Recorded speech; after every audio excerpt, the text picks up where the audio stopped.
Hey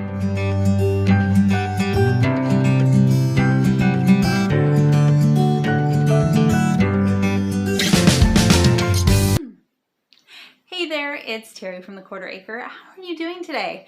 I am doing great, and I am so glad that you are here because I wanted to share with you my 5 homeschooling tips to help make this school year the most successful homeschool year yet. So, tip number 1, use a planner. Okay, I know we have so much amazing technology out there. There's your Alexa. I have to say it very quietly or she'll pick up on it and turn on. There's all of your phone calendars and Google and all these great ways to stay organized. And I utilize all of them for different activities that my kids are in or I'm in and different charities I work with and things like that. But guess what? When it comes to homeschooling, I am old school. I have my Well Planned Gal Planner. This is not sponsored. I just love the product. And something about writing it down, checking it off, the physical, tangible, sensory issue of keeping a real planner, it's a lifesaver for me. Color coding things and having it all right there where I can pick it up and take it with me is invaluable. So, tip number 1, use a planner. Tip number 2, keep records as you go.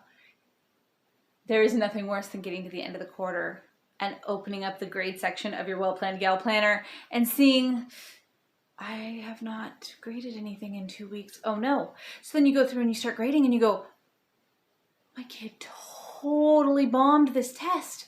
Or this whole lesson is a hot mess. We need to go over this. We moved on before. No wonder they're not getting this. They didn't get that. Oh, I should have graded this right when they did it. Yeah. So what I like to do is, for my youngest, it's really easy because we do everything together. She's going into the 2nd grade, so she was in 1st grade last year, so she needed me to walk her through everything. So we graded and polished to perfection as we went. With my 7th grader, he could be way more independent. There was a lot of his language arts and math that I didn't need to sit next to him every second and walk him through. He was doing it on his own. So if I let it go for 2 weeks, it was a hot mess. Don't let it go for 2 weeks. Try to find a few minutes at the end of each day, if you can, to grade. And if you can't, never let it go longer than a week, 5 days, because it will stack up on you. I usually pick one day of the week that I make sure I have everything graded and entered into my grade book, which is also part of my planner.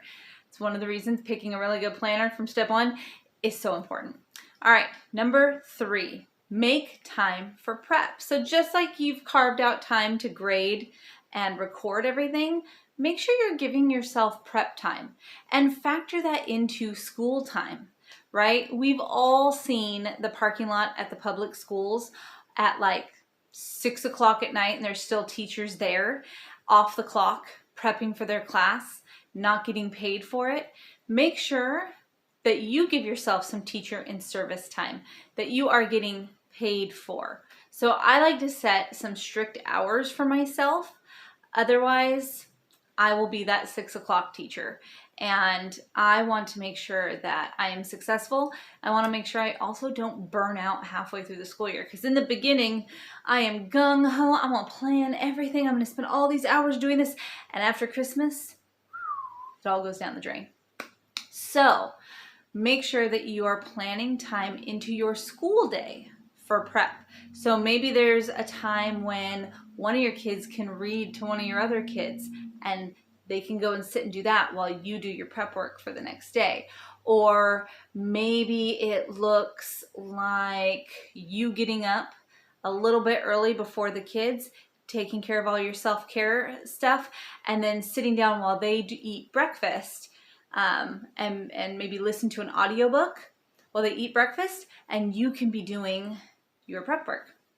Just a couple ideas. So that was number 3, make time for prep. Number 4 is schedule fun. Okay, so how many of you have a date night with your hubby? I bet if you're raising your hand, it's in your planner or it's on the calendar, or it's just we know Friday nights, or we know the 3rd Friday of the month is, you've got it planned, right? Otherwise, date nights tend to get pushed decide, and you're like, when was the last time we went out on a date? Yeah, we don't want to do that with fun in our homeschool. We can get so caught up in making sure that we have all of our extracurriculars and our co-ops and our history experiences and all these things planned that are fun that we forget to incorporate the silly fun, the crazy fun, the memory-making fun that our kids find fun. I know I am guilty of this. I will be like, oh, I'm planning this fun field trip and it's going to be amazing and awesome. And then we go and it's like everyone's in a bad mood and everybody's cranky and da-da-da-da-da. A lot of times the fun that we try to create puts expectations on our kids. And when they don't live up to those expectations, it can put a damper on everything for everyone. So try to have some expectation-free fun scheduled.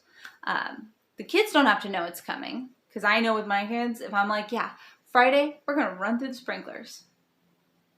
All I'm going to hear about on Monday, Tuesday, Wednesday, and Thursday is running through the sprinklers, running through the sprinklers, running through the sprinklers. And while I love anticipation, and I think that that's like a great way to get excited about things, and it's, you know, when we go on vacation, we plan like a year in advance and tell the kids so that they can look forward to it, and it adds to the value, I think, of the vacation.